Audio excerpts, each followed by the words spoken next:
Hey everyone, I'm back with another quick recipe video. If you follow me on Instagram, you saw that I made this warm kale and quinoa salad with mushrooms. So I'm delivering on this recipe. I'm just making some quinoa, double the amount of water that you use for the quinoa, and I'm seasoning it with Better Than Bouillon, the veggie one. This is really good, you guys. I honestly recommend it. I've used the Nor Suiza, the chicken bouillon that we all use in Latino households. It's really good. It has some MSG and some preservatives and things that are not so great, but it's just kind of like a staple. But I've switched and I've used this Better Than Bouillon, and I really like it.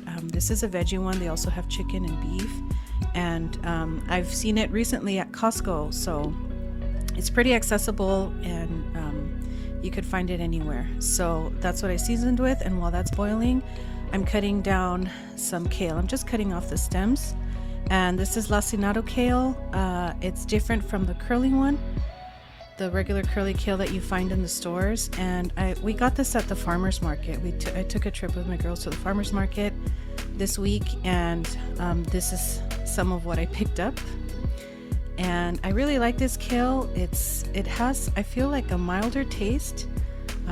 Even my kids eat it, so it's not a very kale-y flavor, if you know what I mean.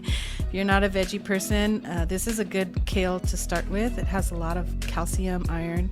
It's just really good for you, so try it out. So I had forgotten that I wanted to add some garlic to this, so I just pressed 2 big cloves of garlic into some oil.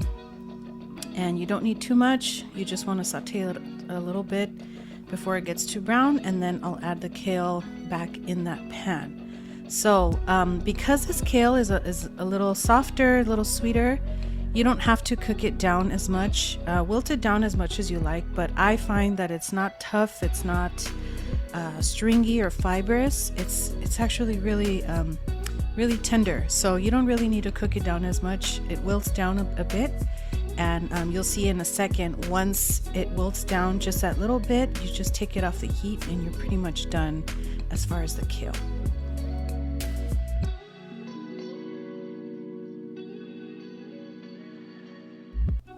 So this was on for about 5 minutes, and once it's wilted down like this, you can remove it off the heat.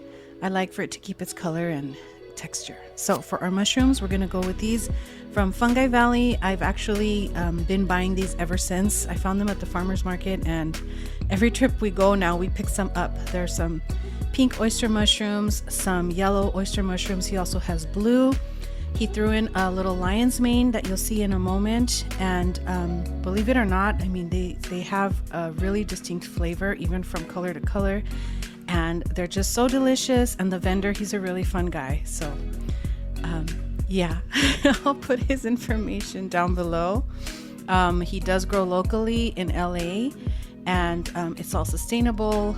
The package is recyclable, and he'll even give you a little discount, sometimes if you're a returning customer and you return your package. So really nice, great customer service, and the product is just amazing, fresh, locally grown, sustainable produce. I mean, you can't beat that. So I'm just chopping these up. I'm taking off the little rough bits, so there wasn't a whole lot. And you can compost this. You can also make a stew with it, or just try to reuse it however you can. Now, this is a tip that he gave me, just to put the mushrooms on the pan dry. No water, no oil, nothing, and just kind of let them sit on like medium heat and let them release their juices. So while that's going, I'm gonna plate up my kale and also my quinoa. So it's still really hot, but just plate it up, and by the time your mushrooms are done, it'll cool down a little bit. If you want it really, really hot, then keep it on the stove, but I just wanted to give it a chance to cool down. So with the quinoa, mine always sticks to the bottom of the pan, but I do find that if you kind of let it sit, those little crispy bits do lift off the pan eventually if you just cover it and let the steam kind of rehydrate them, and they're so good. I love the crispy parts of the quinoa. That's my favorite. But this is my salad up close, And now you'll see the mushrooms. So you'll see that they're losing some moisture quite a bit. And I just add a little bit of salt just to help them release a little more moisture, and then also to season them a bit. So you saw that big box of mushrooms, it wilts down to almost nothing, but they're so worth it. They're really good. So of course you got to clean while you are cooking. That's the best way to keep, I think that's just a tip my mom taught me, and I still do it. I find myself cleaning while I'm cooking.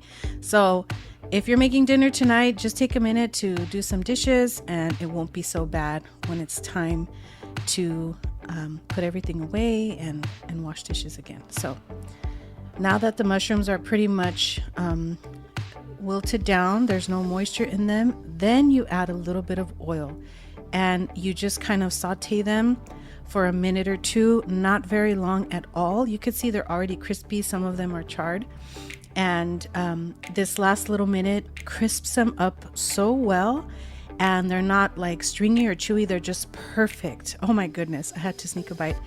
Anyway, I hope you guys try this recipe. It's honestly so delicious. Add some sauce to this if you'd like. That's what my husband did. And have a great day. Make something beautiful today, and I hope you enjoy. Thank you. See you guys next time.